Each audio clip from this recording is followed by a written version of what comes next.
ነው ግን የገደሏት? እሺ ወሬውን ከጠየቀኝ ጋር ሰማኝማ ማለት ነው። እሷ ገዳይዋና እሷ ጓደኛሞች ናቸው። የ11 ዓመት ጓደኛሞች 11 ዓመት።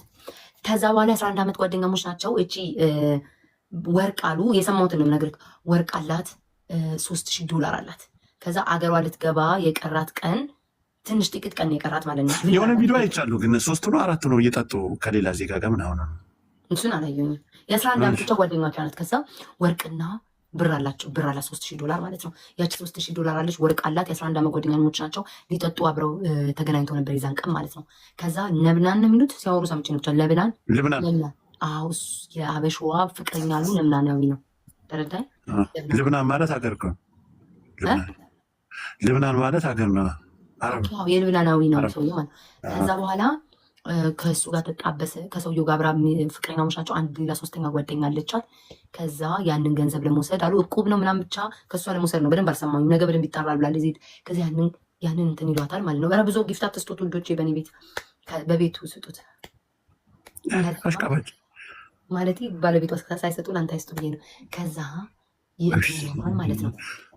አንቺ እኮ ሰው እኮ ወርቅ ለብሶ ሲሞት ብታይ እኔም ወርቅ ለብሼ ልሙት ብትይ ሰው እኮ ነሽ። ቀጥይ ከዛ አራት ተቋርጠኝ። ከዛ እንዳታወሩታል። ከዛ ልጅቱን ሰውየው ትገላታለች ማለት ነው። እቺ አበሻዋ ግል ታረጋትና አንቃዩን አላቁጭ ግድረ በቆንጨራ ቁርጥ አርጋት ሻንጣ ውስጥ ታቃላሉ። ሰው ሲሞት እኔ ትናንትና የሰማው ሰው ሲሞት ቁመቱ ረዝማላሉ። ሻንጣ ውስጥ አልገባ ስትላት ቁርጥ አርጋ ሻንጣ ውስጥ አስገባታለች። ከዛ ይሄ ነብናናዊው የት ይሄዳል? ታክሲ ይዝና ለባለ ታክሲ ይሰጥና ሁለት አይነት ወሬ ነው ያለው። ባሏም ነው ይላሉ፣ ፍቅረኛዋም ነው ይላሉ፣ ላበሻዋ ሹፌርም ነው ይላሉ። ዝሮ ቆራርጣ በሻንጣ አርገዋታል። በሻንጣ በላስቲክ አርገው ማለት ነው። በቆሻሻ ላስቲክ ቁርጥር አርገው ሻንጣ ውስጥ ጭምር ያደርጓታል። ከዛ ተሸክመው የት ይወስዷታል? ቆሻሻ ተራያም እንትኑ ማለት ነው። ታክሲ ለካ ቤሩት አሉ። በየቦታው ካሜራ አለ። ከዛ መጨረሻ ላይ ወጣው ማለት ነው። ሰውየው ሲያዝ ነው መጨረሻ ላይ ጠቁሞ ከየት ጣልካትማ ምንድን ነው ምን አግኝተ ነው ሲባለው ምንድን ነው የዚች አበሻዋን ቤት የጠቆመው። ከዛ እነዚህ ሁለቱ አበሾች ወጥተዋል በቪዲዮ ሪካርድ ተደርጎ። ከዛ በቃ እንደተጨነቁ መስለው ማለት ነው።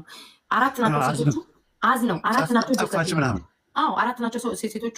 ሁለተኛዋ እንዲ ጀርባቸውን ሰጥተዋል። እነሱ አልገደሏትም። ሁለቱ ግን ተባብረው የገደሏትኝ ያስታውቃል። ራሱ ታገላቸው ይመስለኛል። እግሩ አንዷ ታነቅሳለች እንዳለቀሰ እያስመሰለኝ ማለት ነው። የት ናት? በእንትነኛ ነው የሚያወሩትኝ። ሀዲያ ነው የሚባለው ነው አይደለም? ሀዲያ ናቸው። አዎ በዛ በደቡብ ቋንቋ ነው የሚያወሩት። ከዛ ጮክ ብሎ እያወሩ በመሀል ደግሞ አማርኛን ትንሽ ቀልቀል ያደርጋሉ ማለት ነው። እንዳለቀሰ እንዲ ትቁነጠነጣለች ምናምን ነገር ገባ። ጠፋችብኝ ጓደኛ የት ሄዳ ነው ብላ ማለት ነው የምታብደው። ሰዎቹ አልጠረጠሩም ማለት ነው። አልጠረጠሩም ሰዎቹ። በቃ ሌላ ዜጋ የገደላት ነው የመሰላቸው። ከዛ በካሜራ ይታያል ሰውየው ከሻንጣው ቆሻሻው ሲጥል ተገኘ ማለት ነው። ከዚያ ቆሻሻ ክፍት ያደርገው ያዩታል። ተቆራርጣ ከዛ በምኗ አወቀ አትልም። በምኗ ፊቷ ታወቀ። ፊቷ እኮ ጠቁሯል እኮ ጆከር